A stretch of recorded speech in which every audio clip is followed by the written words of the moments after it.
What's going on, everybody? We are live today on Sunday.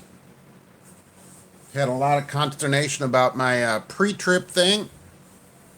See if we can get some talk about that going. We can just announce, get myself all set up here. I just got an announcement that I'm live. Duh. Right. Okay. Thank you, YouTube, for that. So what's going on today on Sunday? It's an unusual day to be live. It's the 1 year anniversary of Trucking Answers. Thank you, Rotten Eggplant. Out here, first year for it, and it's super exciting. I can't wait for the second year. There's going to be more big things coming up in that as I tap buttons and stuff. So, is everybody doing a pre-trip? That's, of course, my question. And we've had some logging questions, too. We can get into that today. On a beautiful sunny day today. Thank you very much, not my wife. I appreciate it, as I remember from last time. But 1 year's gone by. Actually, it was yesterday, but I had to work, of course. The company doesn't seem to care anything about that I had to work, so that's nice of them. Okay, so, but I had to go in and work yesterday because we just can't get people to come in and work. So, an easy 8-hour day. No problem. Yeah, hey, what's going on? Say what? Appreciate you being here. So that was an easy day, but so I thought we'd do the 1 year today. Cirque du Soleil never did email me back. That's super disappointing. Boy, I tell you, these people, these circus people, they just won't come through for you. Look, pre-trip, post-trip. I don't know why there's so much. I don't know why there's so much concern about it. Who thinks you shouldn't do that, or you don't have to do it? There's a ton of people, oh, I don't do it, I shouldn't do it. Why wouldn't you do it is the question. Required or not, why wouldn't you do it? That's what I always wonder from people. Why aren't you doing it? Oh, if you don't have the couple of minutes, to go around the truck and make sure it's safe, I don't know what to say about that. And I made a comment in one of them that, it's okay at the end of the day, you can go past the 14 hours on the pre-trip because it doesn't matter. And so there's been some talk about that. You can't go past 14 hours. Look, logging only limits the amount of time you can drive. You can be on duty all day. You can be on duty 24 hours a day. It doesn't matter. You're only limited in your drive time. You're not limited in your work time. You can work all you want. Well, when you get paid by the hour, yeah, but we have to be safe, whether you're paid by the hour, paid by the mile. It doesn't matter, right? I get paid by the mile too, but that doesn't mean I don't want the vehicle to be safe. Yesterday, right, I found a little screw in the tire of the trailer I had to go pick up, and so that had to go. I had to get the tire changed out. So that's the stuff that you have to do. I appreciate the crap company came back. It had to come back. I mean, there was just so much call from people like you, which I appreciate, that, I didn't think it was that popular, and then apparently it is. So we're going to have to continue to do that. There seems to be a ton of them. The companies are getting better. Companies are raising pay and getting better. But they still have these weird, put you up in a dorm kind of thing that I still don't like. And that kind of stuff has to go away. If drivers are professionals, we can't be dormed up in a room with 40 people, or they can't cheap out and put 2 people in a motel room. I don't agree with that. You don't know who that person is, and professionals stay by themselves. So that kind of thing in the industry still needs to end. The pre-tripping needs to start, that needs to end, and the logging needs to be done correctly. You can go past 14 hours. I hope everybody understands that. There's only a limit on driving, not a limit on anything else. You can do anything else you want. It only limits your drive time. So if you work 24 hours, you then have to take a 10-hour break before you can drive. But you could take a 2-hour nap on a forklift and continue to work. There's no limit on that. You can unload your truck 24 hours a day. It only limits the amount of time you can drive. All right, so that's good. Who is driving today? Is anybody? Hopefully not right now. We all waiting? Who's driving? People should be home. It's a nice Sunday. Some people stay out. I've been out 5 months. Yeah, that is true, right? the born deposit, right? You never know about that stuff.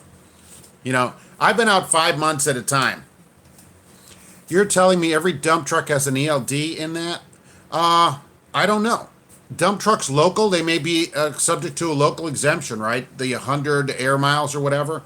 Yeah, I'm glad that you are, rotten eggplant. But if you are running past that, then a dump truck would have an electronic log in it. If it's a CDL sized dump truck, if it's not a CDL dump truck, no. But if it is, yeah, it's going to have an ELD in it. I believe so. I don't see why it wouldn't, right? All commercial vehicles that are subject to log rules would be required to have an electronic log. I don't think dump trucks have got an exemption.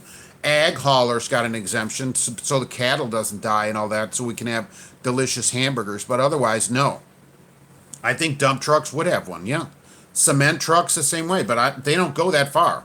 Because right around the corner from where we work is some cement company, but I don't think those guys go far. Their trucks are always there, so if I go over there, all the trucks are there. That guy's not going far. But if you go anywhere and have a CDL vehicle, 26,001 pounds, and you go past the exemption of the local exemption, yeah, you're going to have an electronic log like all the rest of us and get to enjoy all the benefits of electronic logging. The benefits of not having to do a paper log. I'm probably one of the few people on YouTube or anywhere, drivers, that doesn't have too much of a problem with it, right? Well, there's a little glitchy technology with it where it doesn't always connect, but otherwise, and that's not an ELD mandate problem. That's just because the company's cheap and buys the very cheapest one they can get, which has, hardly any signal. Other than that, right, I don't have any problem with it because you should always log legal. The rules never changed. This is the proof that drivers always said, oh, we always run legal. Well, this is the proof of it, really, that nobody was running legal, or over half the drivers probably were not running legal, because now I just had some Twitter where you should come over to Twitter too. It's just a great place, right? With some owner operator that said his money was all down and he's losing $20,000 a year because of electronic logs. And I said, well, I thought we were all following the law, and rates are up 50, 60 cents a mile, according even to OIDA.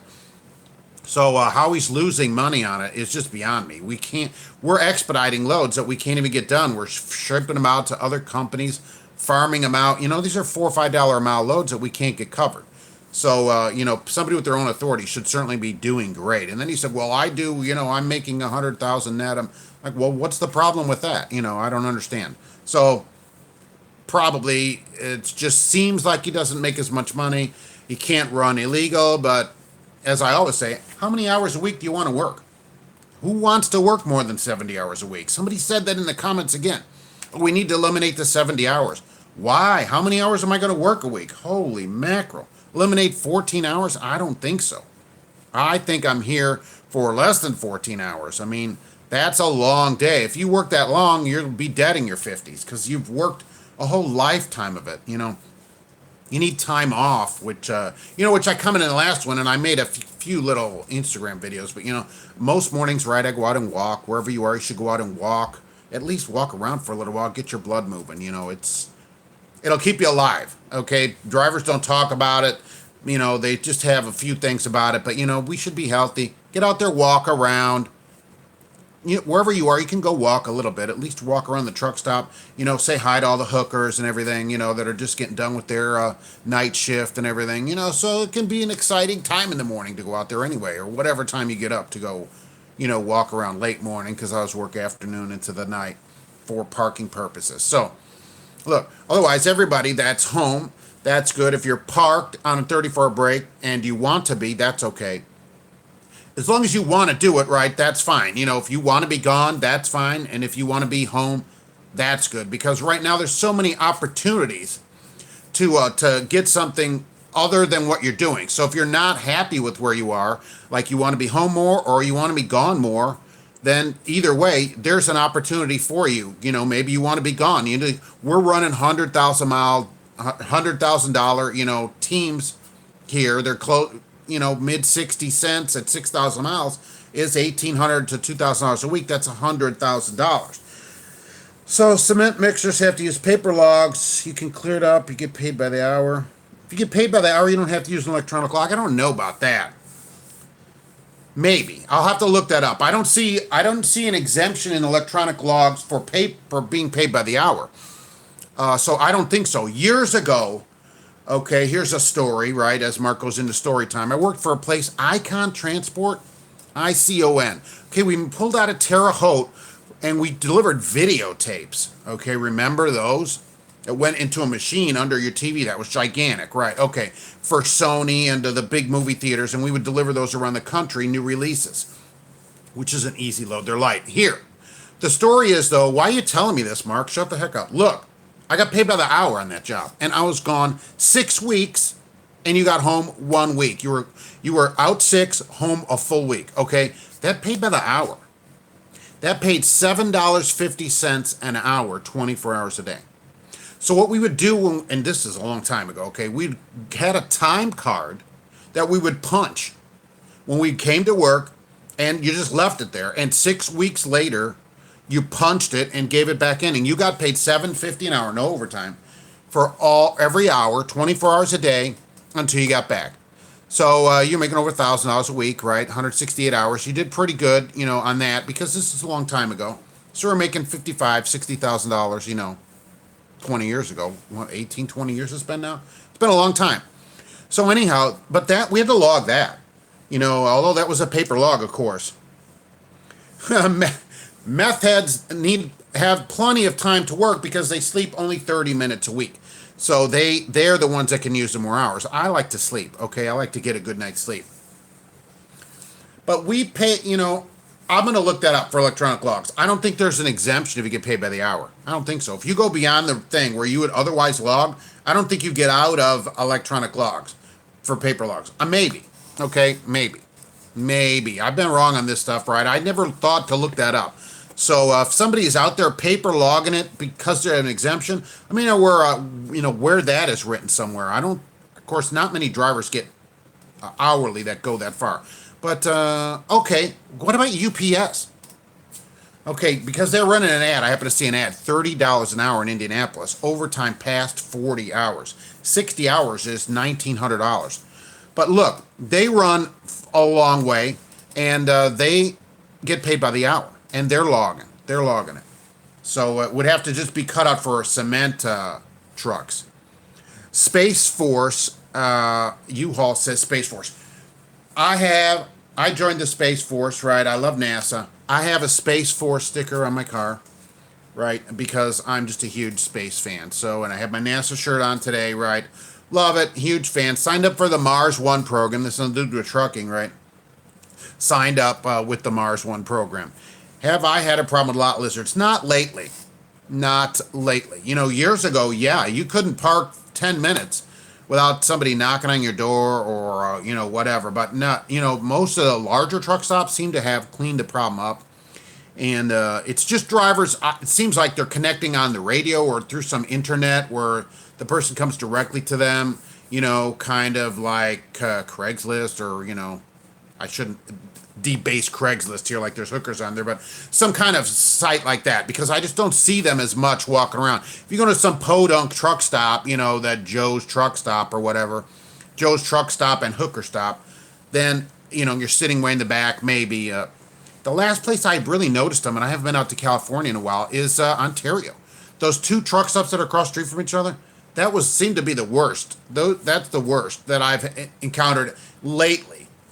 But there's not as much problem with them as there used to be.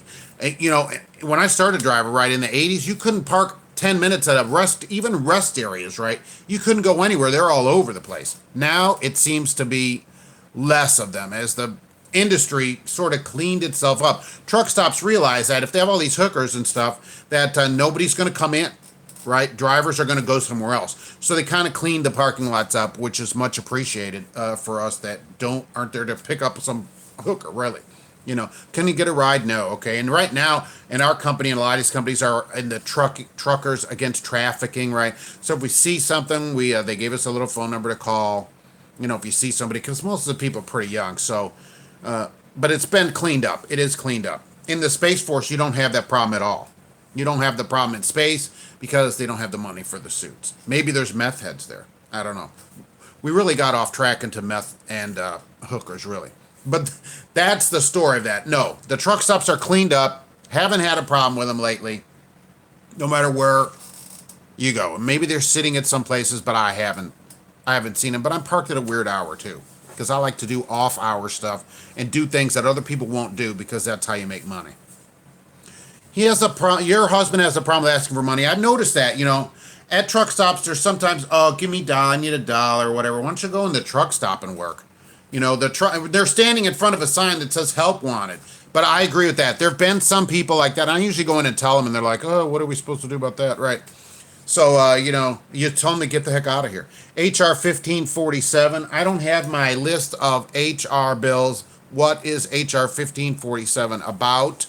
Refresh me about that, which I probably say, well, you did a whole video about it, right? I might have some time ago. What's that bill about? And we'll see if it's any good. If it's going to increase the time I got to drive, I'm not for it, okay? Anything that increases my time, I'm not for. If they eliminated the 70 hours, companies would make you work 24 hours a day. There'd be no end to the amount of work you'd have to do. Holy mackerel. Okay, the 14-hour rule, lower it to 12, rates will go higher. Look, that's true. This totally happened. I've been talking about this for probably 25 years once I figured it out. If you cut the amount of hours drivers can work, the pay will go up. And people are like, oh no, and now look what happened. Electronic logs, pow, pay goes up. We get another pay on I don't know why I'm pointing over here, the calendar's over there. We get another raise on the 13th, okay? That's 4 raises in a year. There's tons of companies giving raises, huge sign-on bonuses. Rates are up for owner-operators. There's no denying that. Everybody says that, right? You can look at the load board, because I was looking at the boards that they have where we have to farm loads out. The rates are up 50, 80 cents, $1 a mile. It's crazy. If you will just stop doing 2 people's work, you will make more money. The problem is the industry didn't need as many drivers because drivers would do 1.3 drivers work for each driver.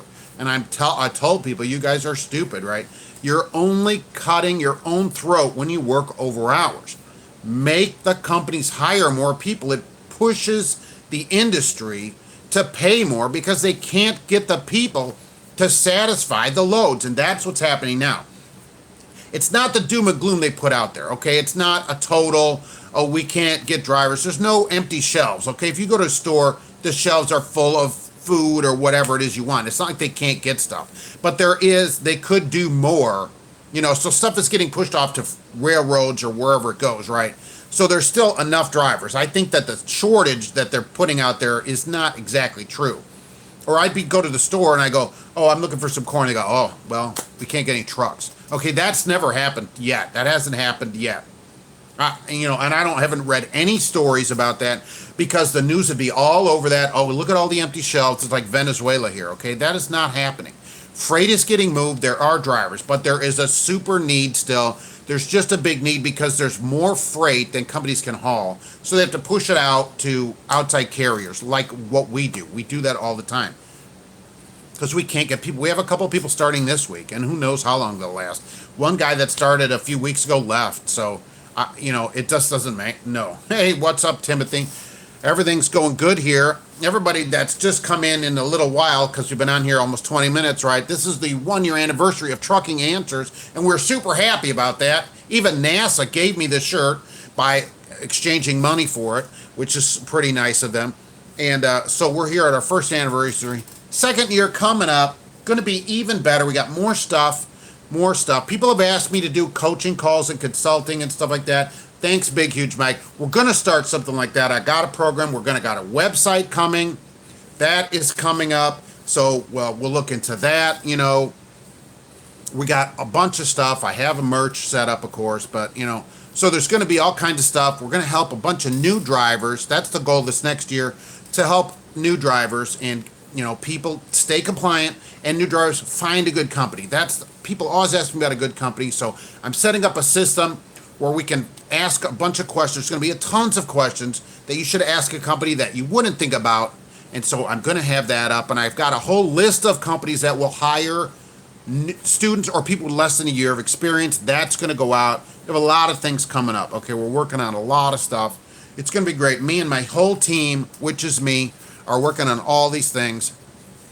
It's going to be wonderful. And it's all because of you people. And so I do appreciate everybody coming in here and being on for the live shows and watching all my videos and commenting.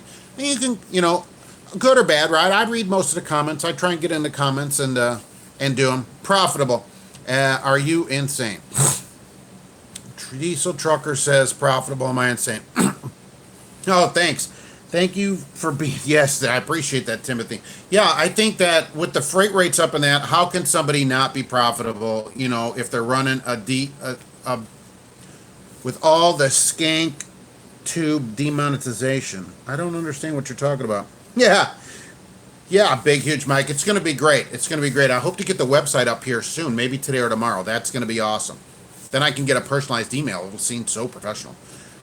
All the skank tube demonetization. I don't see what we're saying about that. But, yeah, cat channel. No, we're not talking about profit here, right? I'm talking about truck drivers making a profit, right? Truck drivers making the profit. They're making, that's what we're talking about here. Truckers making the money. There's tons of money, right? Teams are 100,000 now, but I won't do it, right? I'm not interested in teaming. No way. I don't team. I did it many, many years ago. Many years ago. And for Amoco and BP, which is BP now, right? I won't do it anymore. Won't do it. Doesn't matter what it pays. That's just one of the things I'm not going to do. Not going to do.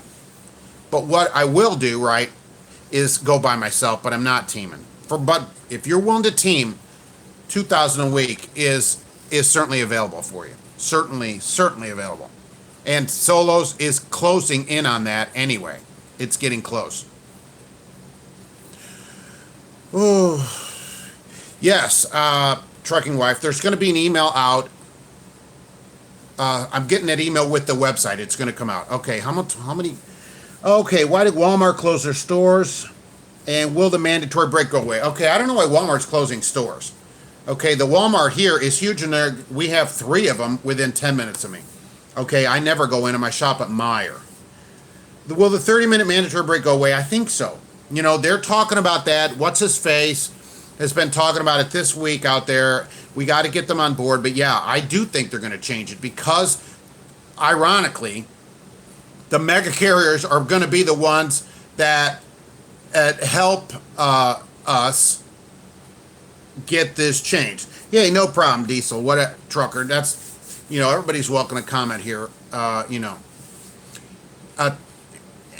Okay, let's go back. I lost my train of thought for a second. Okay, the 30-minute break. Yeah, they've been talking about that. The large companies are going to finally help everybody out by doing something positive for the industry besides hosing the whole industry. They want to get it changed. They want the 30-minute break to go away. Okay, so what's going to happen is I think it's going to go away. It's the most complained about thing that dude said, right? I can't think of his name this week. And I think they're going to look at that and boot it. That's what I think. Okay, but they haven't called me. The DOT in Washington hasn't called me and said that. I would like to get that line. If somebody knows somebody out there, tell them I'm on a NASA shirt. Maybe they should call me. Okay, but I think the 30-minute break is going to be the first thing to end, and I agree. I thought it was a good idea to start with, and now that I just see it, you just sit around and it's ridiculous. Okay, there should also be average loading and loading time. It took them 18 hours to unload it. Oh, right. Look, drivers, you should get paid for all that time. Oh, my God.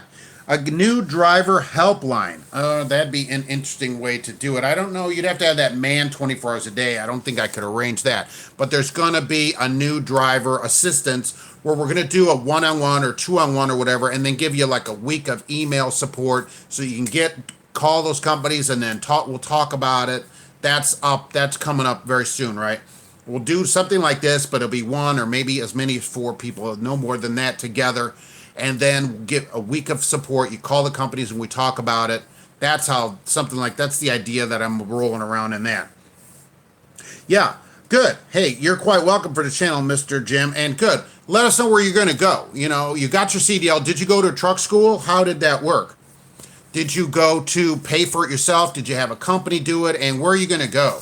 Are you going to one of the crap companies of the week? Which is still, you know, that's why I didn't want to do it. I don't want people to think that they shouldn't work there. Because if you need a license, okay, and you don't have any money, and one place only, because you got some kind of record or whatever it is in your past, but only one place hires you, go there. Okay, okay, you paid for it yourself. That's good, right? So you can go anywhere. But if people don't have the money, because it's what, $3,000 to $6,000, and only some company will hire you and it's not the best pay or there's problems, go there anyway, okay? Even if it's a bad company. Get your license, get in a truck, get down the road. Get down the road, because then your future is yours. That license is yours, and that company, nobody takes it from you. So even if it's Prime, even if it's some company that I don't like or everybody doesn't like, Swift, whatever, and they're the only ones that say yes, 100 no's and they say yes, go there. Get your license, get experience, and then get to a company that you want. How do I think the school prepared me when I finally hit the road? Well, look, my school was 3 weeks. And I went to Chicago Truck Driving Academy outside Chicago. And the first 2 weeks, the full week, and then the third week you tested on Thursday. And then Friday was a retest day if anybody failed Thursday. So a couple people failed. They had to go back Friday because you had to take it the next day. This was in Illinois. And so how do I think it prepared me? Probably poorly. But they focused on backing there, which I was very grateful for. Driving forward was not a problem. I got the shifting right away. The backing was harder, which it always is. And they just pounded it day after day after day. You just backed and pulled and backed and pulled, and that was super helpful. But logging and stuff then was easier. And I went and got a local job in Chicago as my first job at Economy Transport. And so I had 10, 15 stops a day with no log because it was local then. So I had an exemption. And so I was able to learn trucking sort of slowly because I didn't have a trainer or anything. You didn't go through training then. There were some schools like CRST came and talked to us, but it wasn't like it is now. Okay, you could just go get a job then. So here I'm 21. I just turned 21, right? And I'm a local. And that helped me a lot to learn how to back even better. Doing 15, doing 100 stops a week after week after week in Chicago, right? That got me the backing skill. And then I was able to learn logging. Eventually I moved on to do flatbeds and went to Regal Transport, who has since closed, in a GMC Astro, right? And so then I was able to learn sort of slowly that way, really. I think that's might have been better than what I hear now from a lot of people, because a lot of times when you get a trainer, which is super unfortunate, many of them just go to sleep. They put you in the seat, and so then they go to bed and you drive all night, and then they get paid double, okay? And so they're just in it for the money. At least my school, right, it was all, where I went was all experienced drivers. They all had 25 or more years driving.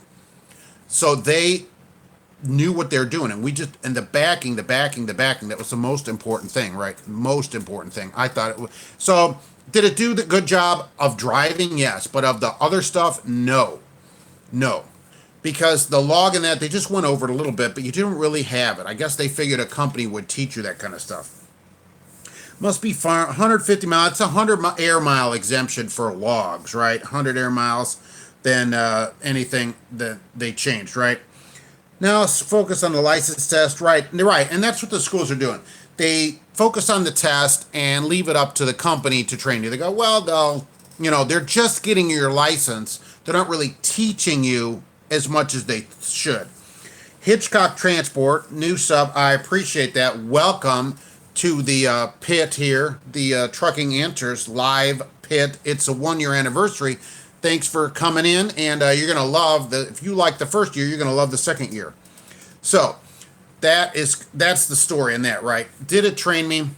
I got my license, and that is the important part. Get your license, right? Even if it's at a bad company, whatever. If that's what you have to do, do it. Get your license. Keep a clean record. Don't have any accidents. Be very safe, and then your future is yours, okay? Maybe it is at Swift. Maybe they're the only ones that say yes. Then that's what you have to do. You go there. Maybe you love it. There are people that have been there 20 years. There's a few of them, right? Okay. So great. They can stay there. And maybe you don't like it, and so you leave. But either way, you can't do that until you get a license. You can't do it sitting at home, right, thinking about getting a license. You have to go get it. So if you don't have it, go get it, even if it's at Swift. And so a lot of them are free, right? They don't charge you anything. So you just feed your face. And Rail, R-O-E-H-L, Rail, right? They pay you while you're in truck school. Now, I'm not endorsing them or anything, but I know that you get in truck school, they pay you. right away, even in truck school, you're getting paid, which is pretty nice. That's a way to go through truck school, get money, and still and have a job. Okay. Now you book your own loads, right? Okay. Yeah, 85% of the revenue booking your own load is great. You know, my company they offer loads out in a lot of these companies because we can't get drivers. 85%. What did I see rates in the twos? Right, are in the twos for all kinds of all the trailers. I think right. Okay. Ugh. It's just water. Okay, it's Sunday, but in Indiana, although we can buy booze now. It's after 12 o'clock. Right, we didn't used to. Look, thinking about getting a hot shot set up. Yeah, that's the Germans. There are hot shots running around here. Yeah, absolutely. I saw Extravaganza. I was thinking, where's the barbecue? The barbecue is Kenneth. The barbecue is over with Jay at Auto Transport Intel, right? He's in Kansas City, the home of barbecue, and he loves people to come over and have barbecue with him.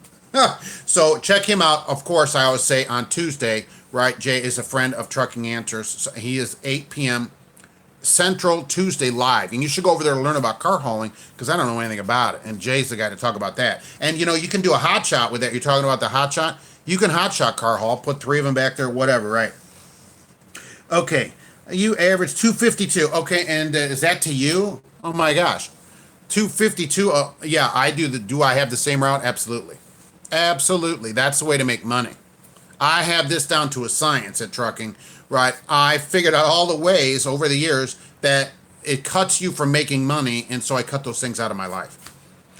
252, even it doesn't matter if it's 85% or if it's to you, really. Look, that's a ton of money. You got to be able to make money. There are lease drivers making 90 cents a mile. 252 a mile. Here's just somebody making 252 a mile. How do you not make money? Owning even the truck's $160,000. Okay, that's got to make money. 2,000 miles is $5,000. Yeah, that's great. And if you got better fuel mileage, the more you make. The better the mileage, the more you make. 252 is great money.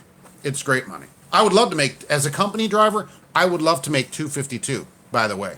Huh. He's a baby YouTuber. What is a baby YouTuber? Holy mackerel. Is that a channel for babies?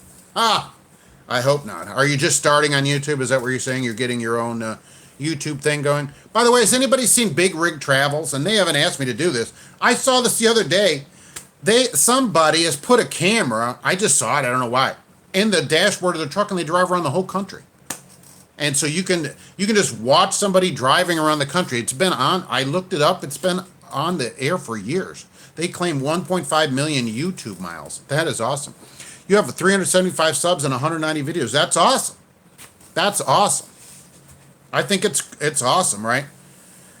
Yeah, fuel mileage should interest you a lot because that's where you make the most money. You can way increase your pay. What if you got a half a mile per gallon?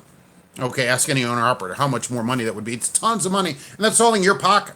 The less of it you spend, the rest of it goes in your pocket, right? To buy chrome, lights, horns, right? All shiny, kind of shiny stuff. All you can buy all that stuff with all that extra money when you go over to Joplin at the chrome shop. Chrome the whole thing up with all that money. Say, I don't care. I get 8 miles a gallon. I'm chroming it up. Ha! Great. That's crazy. I'm still thinking 252. And then I'm thinking of this guy on Twitter that was griping at me. It's not making any money. I don't understand it. Oh, yeah, the first time you see me. Well, don't be scared. Most times, the first time people see me, they usually run the other direction screaming. But I'm glad that you were able to stay and subscribe. I appreciate it. Right. Yes, I am a company driver. I've owned a truck years ago, but decided that wasn't for me. So a company driver, I've been in my company 16 years, right? I've been driving 30 years for people that don't know it, a lot of new people out there. And that's what I do, right? Company driver. And I decided to go ahead and make a YouTube channel because I saw a lot of people on YouTube that had not been driving very good, that hadn't been driving very long. And so in their 2 months, I saw one guy 2 months, 3 months, that's the problem. And so I thought, I got a lot of experience. Maybe I'll put that out there, for people. Maybe I can help people in the industry that, that help wasn't there for me because, I was waiting for YouTube, but it hadn't been invented for many, many years. So there wasn't that yet, although I got my first cell phone in the early 90s. What channel is that? Okay, if we're talking about, the channel I'm talking about is Big Rig Travels. right? Which is interesting because somebody has a dash cam mounted in the front of their truck and they're streaming it all day. It was on this morning. It popped up. I just saw it, right? And apparently it's been on YouTube for years. So I'm giving them a big shout out. They don't even know who I am, but I think it's fascinating, really. And I drive. My wife loves it too now. So Big Rig Travels. Check it out on YouTube, right? There's a shout out to them. That's pretty good. Right. Rates are the highest ever. No, I'm not really interested in coming back as an owner operator. And I just not. I'm right. I have a lot of benefits. I'm going to do a video here soon about lease companies versus owner operators. You probably make versus company drivers. Making 252, you probably end up making more than me. But most lease drivers don't make more than me if we factor in all the benefits. Like I get 5 weeks of vacation. My birthday is a paid holiday here. Okay, so one of those, all that adds up, and all the insurance and the benefits and stuff that I get, we'll leave that to the young people like you to do. For now, right, I'm satisfied at where I am. And that's the good thing about trucking, really, is that I could do this. Somebody can own a truck. Somebody can run a hot shot. Somebody can haul cars at like Jay at Auto Transport Intel. And people can just do all kinds of different things. But for me, I think the days of being an owner-operator are done for me. The rates are up now, but it's just not going to be for me. And let me go back down here. Right, great camera. Right, I agree. Right, no voice and no music, of course, because if he had his radio on YouTube, that'd be a huge problem. YouTube would boot you off of there for that. Okay, you're not sold in automatics, right? Start now with 500,000. You get 7.5. Why did it? I wonder why it went down. Maybe you have a problem. Check your spark plugs. Take the plugs out, clean them. Clean the plugs, big, huge mic, put them back in there. That usually helps a lot, right? Look, 7.5 is still pretty good, right? It's still making money. Automatics, I have them, right? Almost all our trucks now are automatics. I like it, right? Plus, you probably drive an automatic car to work, probably. So most of our drivers do. And so since it works in a car, it works in a truck. It still can be controlled manually. I'm a fan of it, right? I didn't think so. I thought, it's not going to be, but it's fine. I love them, right? No problem with them. Should the infrastructure bill extend interstate 6 lanes to 4? Depends where they are. I think any new interstate built, this is an interesting question, right, should be as wide as possible. Like they're just widening us here in Lafayette, Indiana to 3 lanes from 2. They're stretching it to 3. It should be stretched, as far as possible. It's like they don't think like, 3, it'll be enough forever, right? No. Any new interstate, they're talking about that new interstate across the south. Did you see that? Texas to Florida through north of 20 there. Right. So a whole new interstate, it should be probably 8 lanes each way because then it'll be at least good for 100 years. Right. If I had an automatic 2 years, right, it saved your knee from, that's an interesting way to do it. They do have a soft pedal. Freightliner has a soft pedal clutch, if you've seen that. It is easier to press, right? But the automatic, look, just click it and go, right? Drive and go, and you still can control it. On the end of the button, right, you hold that in, it goes to manual, so you could still hold gears going down hills or whatever. So that isn't, it's still like a manual when you need it, just like a car, right? I've got the thumb switch on it or whatever, like I ever do that in a Escape. But like in the truck, right, in the winter, you can click it so it doesn't shift or going downhill, right? So I don't have any problem. So you get the best of both worlds. Best mileage rigs to run. Well, any info on the best mileage rigs? Okay, I think it's all... and probably owner-operators are griping at me. Look, aerodynamics, right, is a huge problem. So, big nose, if I'm buying the fuel, I don't think so. I think I'd get better mileage, right? I like my Cascadia. I haven't driven every truck. You got to set them up right. When you order the thing or whatever, decide what your RPMs are going to be. Like I've shown in my videos, I'm at 9 miles to the gallon in my truck, which is pretty good, I would say. So, but it just depends how you set the truck up. Yeah, military's been using automatics. Yeah, right. The military, everybody should. People drive them in their car. That's what surprised me about drivers. Our drivers griped about it, but they all come to work in an automatic. I don't see them buying a stick shifter. Okay. There's some that are 6 lanes. Yeah, they have a lot of those HOV lanes, and I was thinking about putting a dummy in the truck when I'm out there, but I don't think trucks can go out there. Yeah, it's the speed, too. Of course, it's slower, better fuel mileage, but I went into this with Prime, right, where they recommend their drivers go 57. Oh, it's maddening. It's maddening.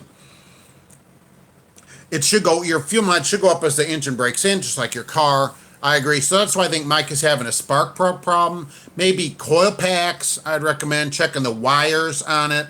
Yeah, get all that checked out. That's usually where it is. That's usually maybe the points. I think the points. Clean the points also. That could probably help. You've used the Mac and had nothing but problems. I haven't had a Mac for years. I drove containers around Chicago in an R model Mac, a half cab, one stack Mac with a window in the back.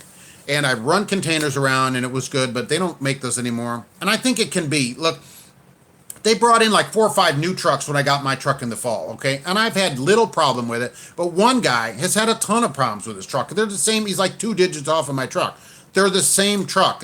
His automatic fifth wheel won't release. He's had engine lights. It doesn't run right. He's got problems. It's wearing out the steer tires. And I've had hardly any problems with mine. So, it just depends. What maybe mine was made early Friday and his was made late Friday. I don't know. I don't know how they do it. It's a high quality plant in Mexico where they make them. I know that because there's a sticker on the window. Proudly made in Calexico. Right? No, Saltillo, right? Saltillo plant, right? For Freightliner, that's where it says. So you just never know. I think it's a crapshoot when you get one, a new, used. I just think it's almost like a car, right? You never know. You never quite know, and what you're going to get. So when you're down, that's the other benefit of being a company driver. When you're down, you can get paid, okay? Or my feet is getting funky. What's going on with that? What's up with that? I'm still okay on it on this side. Sorry if there's some kind of problem. Right. You just never know. Right. Your truck works and another one is off, is in the shop. You just don't know. And it's a company truck, so they're doing the maintenance on it. So it doesn't, I don't know what the problem is. I think his truck is they didn't tighten a screw or anything. Somebody down there, I don't know. I never know. I buy a car. I don't have any problems with it. Somebody else has an Escape, and they're like, oh, my God, I've had millions of problems. I go, well, I've never had any problems. Okay, thanks, good Big Mike and Hitchcock. I appreciate it, yeah. So, I don't know. It's just like a car, right? Oh, I'd never buy that. It's in the shop. But company driver benefit, paid. Owner-operator, right? My truck would break down, not paid. Problem. Payment of truck due, money coming in, 0. Here, no payment due, money coming in, yes. So that, part of that is, as I get, into my extreme upper 30s is another reason that I stay as a company with all my benefits and, this kind of stuff where you break down, or like yesterday, I had that tire fixed, right? I go and pick up a trailer. It's got a screw in it. So I take it over to the shop, right? Which is right on the corner, fortunately, from where I was. And he had to put a tire on. I got paid for that, I got paid an hour for that because we already have tires mounted. So he took it off, mounted one in there, right? Okay, thank you, Hitchcock, for being here and for subscribing. I'll be back live tomorrow as well. It's a Monday live. So be sure to tune in tomorrow if you are not working. And have a good day out there. Yeah. Yes, the condenser is a problem on them as well. That feed, that is. Right. Okay. Right. Yes. I just think Big Huge Mike is having a points problem. I think the problem is the points. Clean them, and your fuel mileage goes up. That's how my old Chevy went. I had a 71 Caprice. It worked the same way. I think they work exactly the same. Clean it up. Clean that stuff up. Is anybody watching a lease operator? Right? I'm always curious about that. Do I have anybody leasing a truck from a company? I'd like to know if your rates are going up the way that owner-operator rates are going up, because the freight rate is really high now. So I always wonder, are lease drivers, benefiting from that? Because their pay is set, where they can't just go and say, well, the next load is more, unless they're getting percentage. But you never know if you're getting hosed on percentage or anything. So I've never been a huge fan of it. At least mileage, you know what it's going to pay. And percentage, how do I know what the person got? I have no idea. Now, if you're an owner-operator like Hitchcock, who we're getting 85%, he's going to see the rate card. So he'll know what he's getting. But if you're a couple steps away from that, you may not know how much you're getting. So I think that's a problem. Yeah, I know that you're over there in Europe still. You said you're coming to America. We're waiting. America is waiting for you. We're changing equipment in August. Oh yeah, yeah, good, good. It's 500,000 with all those miles, right? It's time to get rid of it anyway, right? It's time for them to get rid of it because it's going to start having problems. Would they try to get rid of our trucks by 5 years, right? I get rid of it in 2.5 to 3 years. I'll get another one, and they'll get passed down to somebody else. But that's enough miles. Half a million, then they start to have problems. Now, an owner operator is going to be like, I have 1.7 million miles on my truck, but I'm not interested in driving one that's that old, right? I just have gotten lazy, I guess. I want a new truck where everything works on it. That's just me, though, and the benefits. So I don't have any lease operators, probably because they're all mad at me for saying they shouldn't lease a truck. But that's going to be a comparison coming up. Because I do get questions about that. Should I lease a truck? I've been driving 4 months. Should I lease a truck? No. Okay, no. Certainly not from a company for 4 months. Absolutely not. Because you don't know what you're doing yet. You got to learn the whole industry, know all your numbers and everything. Because I had that Hirschbach giving 99 cents a gallon fuel, but that's not really a great deal. It seems like a great deal, but it isn't. Getting fuel on the cheap like that really can be more expensive. Lease a truck, put a driver in it. Oh, I wonder if they would allow you to do that and keep your job. I don't think you could pay them enough. Because the way the company rates are going up, I don't think you'd pay them enough money. I don't think so. Because now drivers going to expect an experienced driver, 45, 50 or more cents a mile. And if you're making the $1.20, $1.30, you'd have a tough time making any money on it. Because what is going to happen on the weeks if they don't get that many miles? Yeah, okay, you're here in September. Well, what are you doing? Let's come on back. Come on back. Come on back in. Huh. Yeah, I did see him. The feed is okay, I'm still showing time, so I'm still up here. Look, I'm having some feed problems. I don't know what's going on Sunday. Who knows what they're doing? It could be the lease operators getting in there.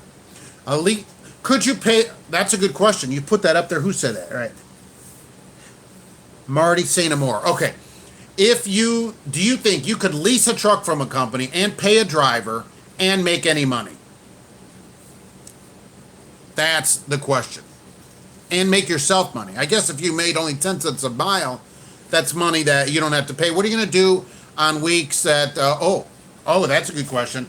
The driver takes time off or quits. Then you got this lease truck sitting there with a payment. It's kind of like, having an apartment building when somebody moves out. You would have a lease truck with a payment sitting there and no driver. That's a good question right there. So that's something to consider. So the guy quits. Now you got a truck with no driver and your $600 payment or whatever. So I don't think that'd be a great idea. Oh, Maverick starting 49 cents for students. All right, so we're going to be in a 50 cent. That's pretty good, by the way. That's pretty good. They maybe go on my positive company of the week. How long do leases cost and how long can you use it? Okay, most leases, they vary. Companies I've seen 2 years, 3 years, 4 years, right, lease. And some of them are walk away, some of them are not, but walk away, they usually keep your last check. I've seen a ton of stuff about that. That's not the greatest way to do it, right? And the end of the day, listen, at the end of the day, if you lease a truck and you drive that truck, you don't make any more money than me. You don't. I guarantee it. Work for a company owns his own truck. Okay, that's different. If he's owning the truck, right? Okay, and lease it onto a company. Yeah. If you own the truck, yeah, I think you could do that. But then, if the guy's off, I guess you'd have to work all that out. But you don't have this $700 payment. Then absolutely, right. Then absolutely. So that'd be a one way to do it. But then you have a employee to manage. You have to work points comp and all this stuff, right? So you have all those issues as well, and that can be a huge hassle. I'm going to be calling you every day when there's a problem. It's going to be a huge headache trying to do that to people. Get them in the truck, then they quit. And you got to try it. We put an ad out. I have one truck. Will you come and drive my one truck? No, presumably no benefits you're going to give this person because you only have one truck. You're not going to be able to afford to pay for insurance and vacation and all this other stuff that a larger company would give somebody. So you're going to get a different kind of person. If Maverick's given 49 cents, that's another thing I was thinking of doing, as I remember right, for the new website that's going to go up. I was thinking about it, see what everybody thinks, right? Like some kind of trucking answers positive company where they meet certain qualifications, and we'll list these companies on there. Like you have to have your own room, they have to pay a certain amount of wages, and just that kind of stuff. I don't know. I'm just working stuff out. I'm just throwing it out. Just throwing it out there. So they'll get like a thumbs up or approval, or I don't know. I'm iffy about that. I don't know if I recommend a company that, like that. I'm not sure. But having a driver, no.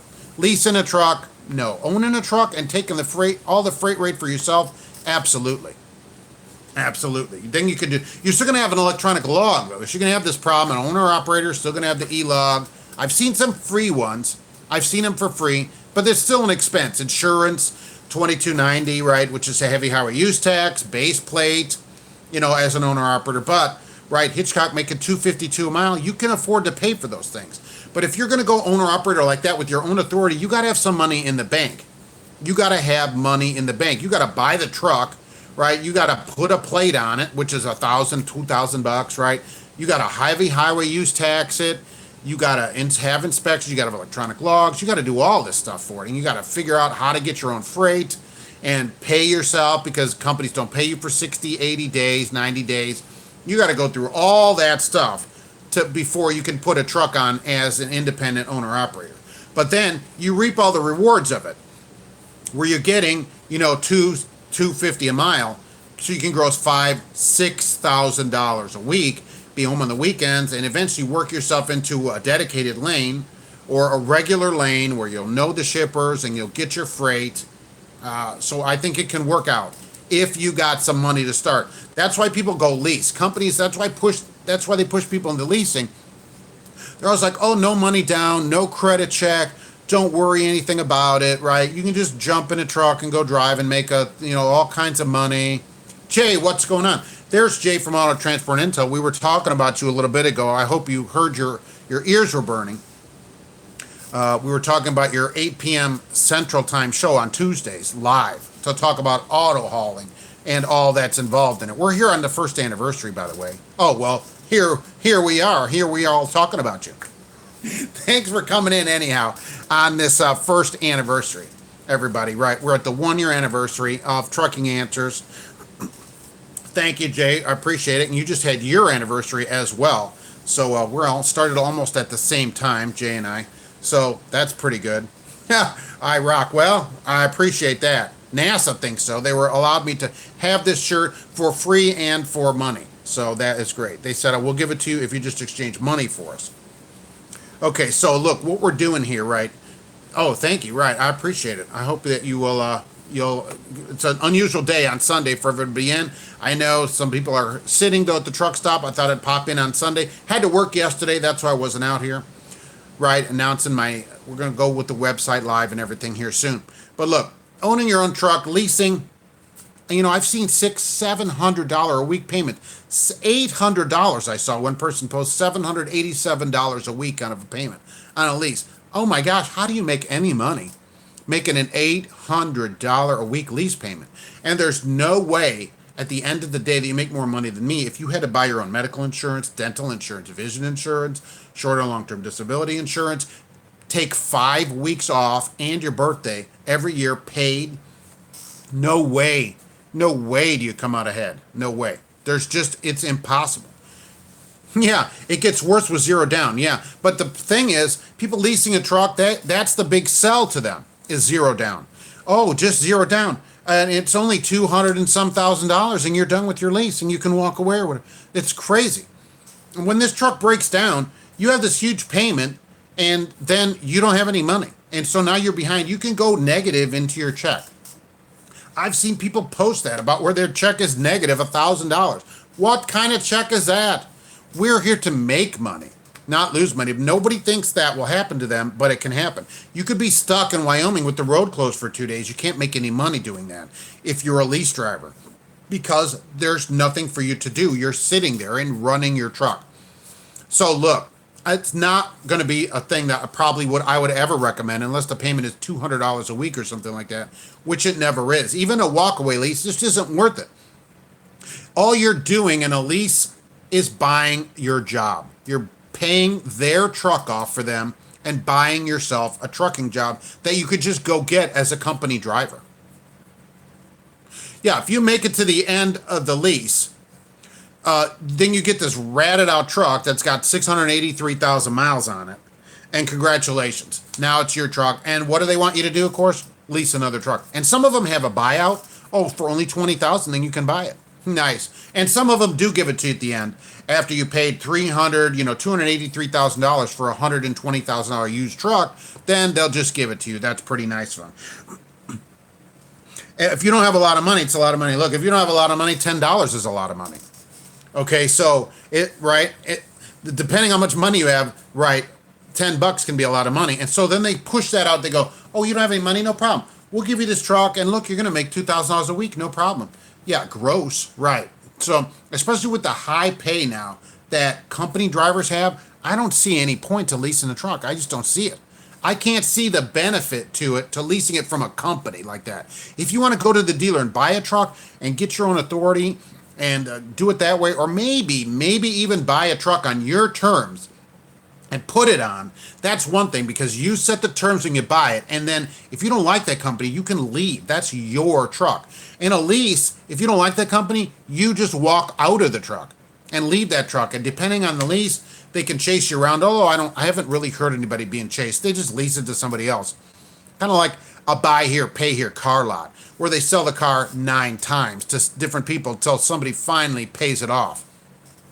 So the car gets paid for all these times. That's how these companies, I think that's how a lot of them get rid of their used trucks that they take from their drivers. Because I've seen them where they'll have 3-year-old trucks. That's got to be a company truck that the driver got new, that you're then going to pay, $800 a week for 3 years and make it seem like a good deal. That's $120,000, by the way.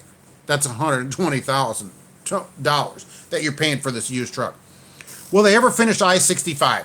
They're doing this section by me here now in Lafayette. We've got it done here. Part Lebanon to Indianapolis, right, and south is done. The north part from up here in Indiana down past Maryville is 3 lanes. It's supposed to be 3 lanes all the way to the Gulf, eventually. But we'll likely all be dead by at that time, right? Even though I'm in my extreme upper 30s, right? This could take another 30 to 40 years, which would put me in my extreme upper 40s at that point. And so I'll probably never see the end of it. Probably never see the end of it. And it's forever closed, and there's nobody doing anything. You go by there like yesterday, there's nobody doing anything. I'm out there yesterday, I'm like, where is everybody? Right. Oh, they're all at home. When they do on interstate, as an aside, right, it should be 24/7 until it's done if they have any kind of lane closures.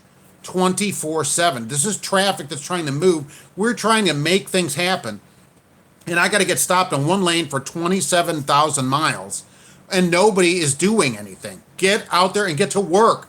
I know it's hot out. It was only 79 degrees yesterday, right? Go to work. This is a job that people took. Maybe they can't get construction people. Maybe they're all coming to drive a truck. I don't know.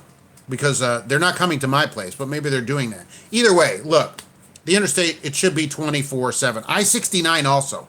I-69 in Indiana, they've been talking about since I was a kid almost. Evansville to Fort Wayne. Oh, it's going to be an interstate. They've got part of it done. And now they just said the Bloomington to Indianapolis part is going to be another 3 to 4 years while they try to figure out and then before they get that part of it done. It's just 25 years is crazy to do that. Companies complain about money, and then they drive by some of these, right? I think there would be fine. I agree, right? Big, huge Mike. It's crazy. It's crazy. And I got to drive by 1 million barrels. There must be some barrel maker, that billionaire, the guy who invented that barrel. I anticipate he's got like a 8,000 room mansion somewhere on an island that he owns, right? Somehow, and his own private plane. And you go, oh, what do you do for a living? Oh, I invented the orange barrel. That's what I do for a living. I invented orange barrels. That's how I made my $10 billion. There's some orange barrel magnate who has made all this money. That's got to be the guy. That's got to be the guy that did that. Alcoa. Right. Well, I have Alcoa right here in Lafayette. There's an Alcoa right here in Lafayette, and they're always hiring. Basically everywhere, which aggravates me, right? I talked about this before. There's always that person in front of Meijer with a sign, need help, right? Can't find, don't have money.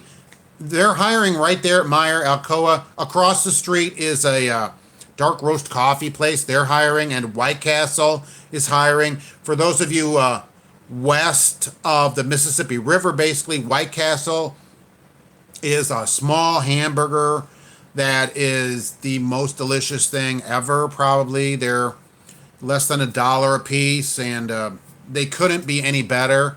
That you don't have them is too bad for you. It's worth driving from wherever you are to this side of Mississippi to get one. I think St. Louis is the closest to the river that you can get them. Otherwise, that's why that White Castle's not all around the country. People don't know what it is. It's a small hamburger like that. Okay. Have I heard about the new giant mill up there putting up, or is it already up on Highway 30? Well, Highway 30 US 30 is a pretty large road, so I don't necessarily know the mill you're talking about. It goes through Indiana, but it goes all the way across. By and by the sack. Now that is a White Castle aficionado right there. Right, double cheeseburgers for me, delicious.